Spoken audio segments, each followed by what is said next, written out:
Guys, I don't know if you can see that right now, but that is a wasp, or a hornet, on a nail on the roof of my patio, building a wasp's nest.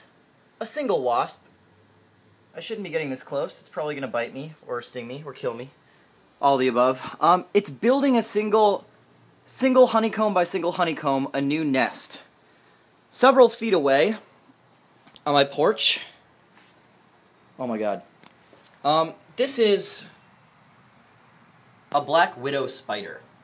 I don't know if you can see that. I don't know if you can tell it's a black widow. It very clearly has a red hourglass on the top of it. I don't know how close I should get. So that's a wasp and a black widow spider within several feet of each other.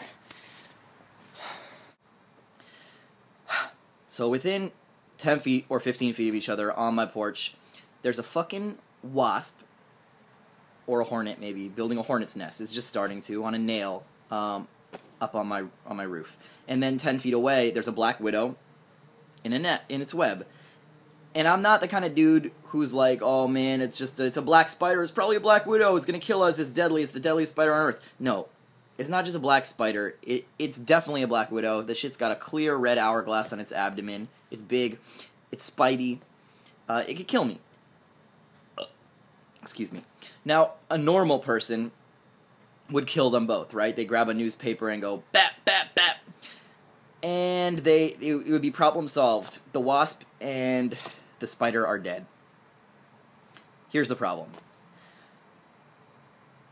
I have an admission to make to you guys.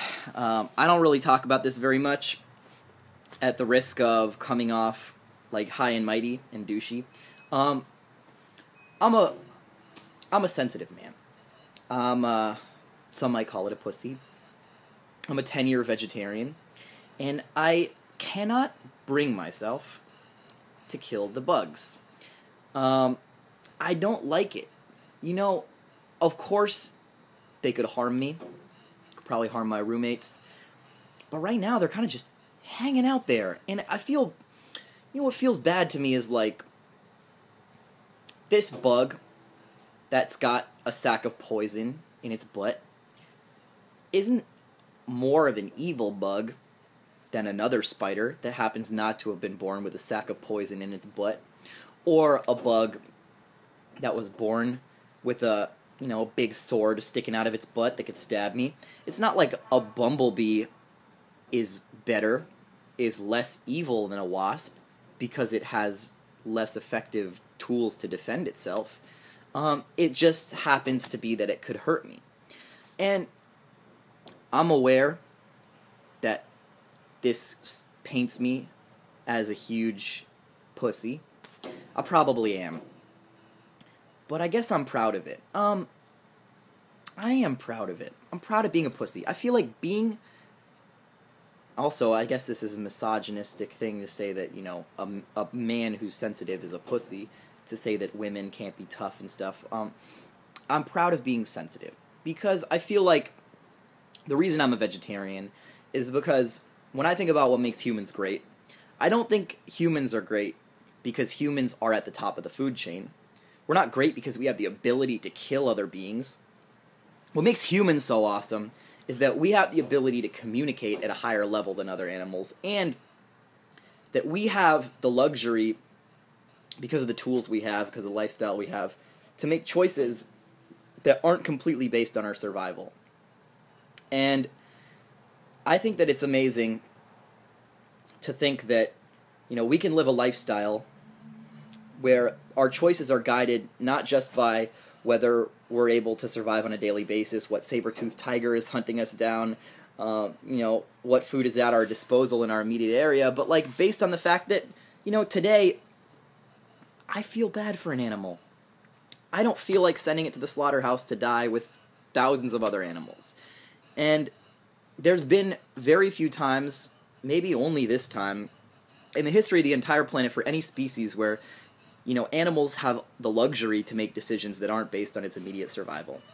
So I'm the type of vegetarian who believes that, of course, things have to kill other things for the world to work.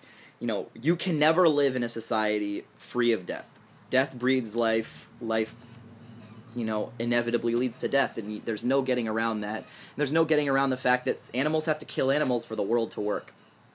But the reason that I choose to be a vegetarian is because if you have a choice, and if for that person, like myself, it doesn't affect your health, or, I'm alive now. I'm not saying I'm particularly healthy, but I am able to survive.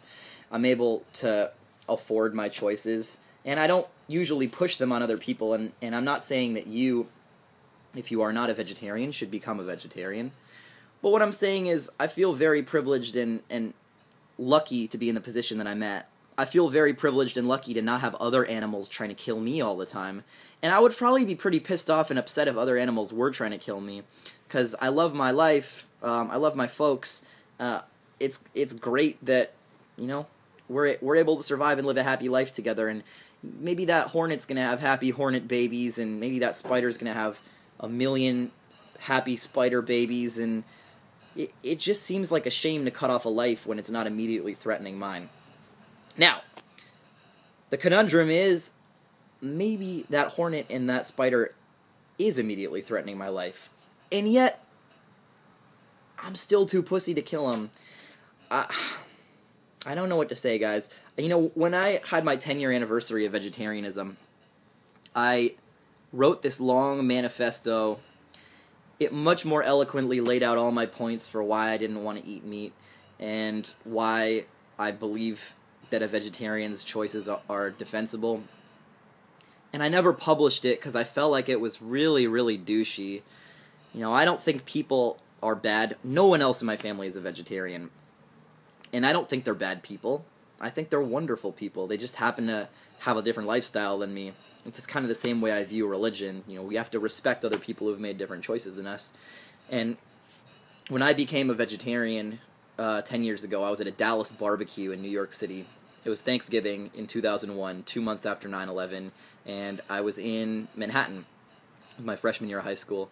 And I was at this big dinner with my mom, my dad, my brother, and my grandma, and there was just this big plate of mystery meat on the table. And I remember biting into a piece of it and feeling a tendon, and then looking across my grandma eating, and just realizing all of a sudden that, like, man, this was a beast. This was a living thing. And I'm biting into the leg of a living thing. And it fucked with my mind.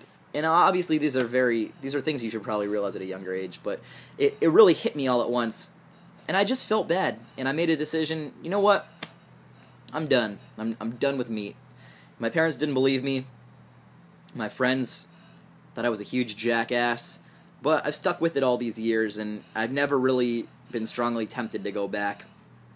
It's a long-winded story, but it's something that I'm proud of. It's something that I never force on my friends. I try not to bring it up. I try not to,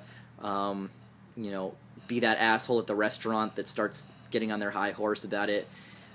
Which I'm obviously doing right now. But it's been a bunch of years on YouTube, and I never really talked about this, and it's a big part of who I am. So anyway, I'm not a PETA supporter in the sense that I don't think that the right tactic for convincing people of your position is to be aggressive towards them and to tell them that they're idiots and to throw blood on them. Those kind of tactics are asshole-ish. They put people off, and I think there's a much more laid-back, logical solution.